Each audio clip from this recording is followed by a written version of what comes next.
আসসালামু আলাইকুম, সবাইকে স্বাগত জানাচ্ছি এখনকার বাংলা সংবাদে। প্রথমেই সংবাদ শিরোনাম। শুরুতেই জানিয়ে দিব, ৮টি যুদ্ধ মিটমাট করেছি, তাও নোবেল পেলাম না, ট্রাম্প। এরপর জানিয়ে দিব, খামেনির জানাজায় আইআরজিসি প্রধান আহমদ ওয়াহিদি। তারপর জানিয়ে দিব, খামেনির জানাজায় ট্রাম্পকে হত্যার দাবি তুলল ইরানিরা। সবশেষে জানিয়ে দিব, শুধু হরমুজি নয়, আরও আছে ইরানের বিকল্প অস্ত্র। এতক্ষণ শুনছিলেন সংবাদ শিরোনাম, এখন বিস্তারিত।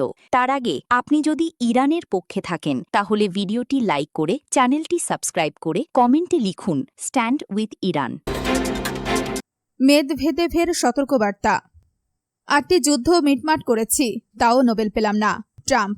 যুক্তরাষ্ট্রের ২৫০তম প্রতিষ্ঠাবার্ষিকীর প্রাক্কালে মাউন্ট রাশমোরে বক্তব্য দেওয়ার সময় নিজের পুরনো আক্ষেপের কথা নতুন করে তুলে ধরেছেন প্রেসিডেন্ট ডোনাল্ড ট্রাম্প। মার্কিন যুক্তরাষ্ট্রের নানা সাফল্যের কথা উল্লেখ করার ফাঁকে তিনি অভিযোগ করেন, তাকে এখনও নোবেল পুরস্কার দেওয়া হয়নি। আমেরিকানদের বিভিন্ন আবিষ্কার, অগ্রগতি এবং সেই সাথে গান, খেলাধুলা ও সংস্কৃতিতে দেশটির আধিপত্যের কথা তুলে ধরার সময় ট্রাম্প এই মন্তব্য করেন। তিনি বলেন, আমেরিকানরা বিশ্বের যে কোনো দেশের চেয়ে সবচেয়ে বেশি অলিম্পিক মেডেল এবং সবচেয়ে বেশি নোবেল পুরস্কার জিতেছে। এর পরপরই তিনি আক্ষেপের সুরে যোগ করেন, তবে তারা আমাকে একটিও দেয়নি।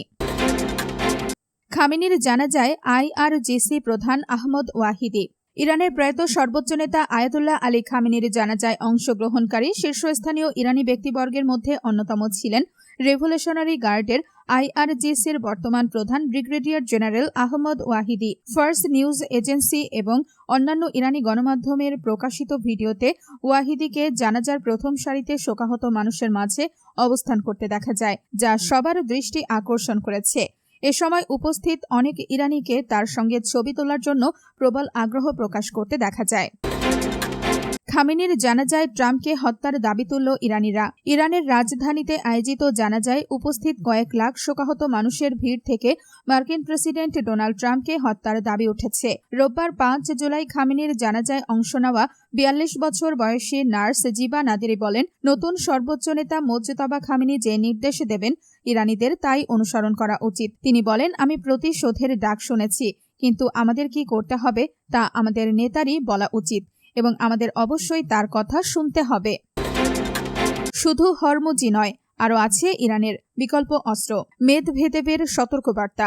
রাশিয়ার নিরাপত্তা পরিষদের উপপ্রধান দিমিত্রি মেদভেদেভ বলেছেন, হরমুজ প্রণালী যেমন ইরানের জন্য একটি গুরুত্বপূর্ণ কৌশলগত সম্পদ, তেমনি বাব আল মানদেব প্রণালীও দেশটির বিকল্প অস্ত্র হিসেবে ব্যবহৃত হতে পারে। কাতার ভিত্তিক সংবাদ মাধ্যম আল জাজিরা এই তথ্য জানিয়েছে। ইরানের সর্বোচ্চ নেতা আয়াতুল্লাহ আলী খামেনির শেষ বিদায় অনুষ্ঠানে অংশ নিতে তেহরানে অবস্থানরত মেদভেদেভ বলেন, হরমুজ প্রণালী ইরানের জন্য পারমাণবিক অস্ত্রের সমতুল্য একটি কৌশলগত সম্পদ। একই বক্তব্যে তিনি আরও বলেন, ইয়েমেন, জিবুতি ও ইরিত্রিয়ার মধ্যবর্তী বাব আল মানদেব প্রণালী, যা এডেন উপসাগরকে লোহিত সাগর ও সুয়েজ খালের সঙ্গে সংযুক্ত করেছে, সেটিও ইরানের একটি বিকল্প অস্ত্র হিসেবে বিবেচিত হতে পারে।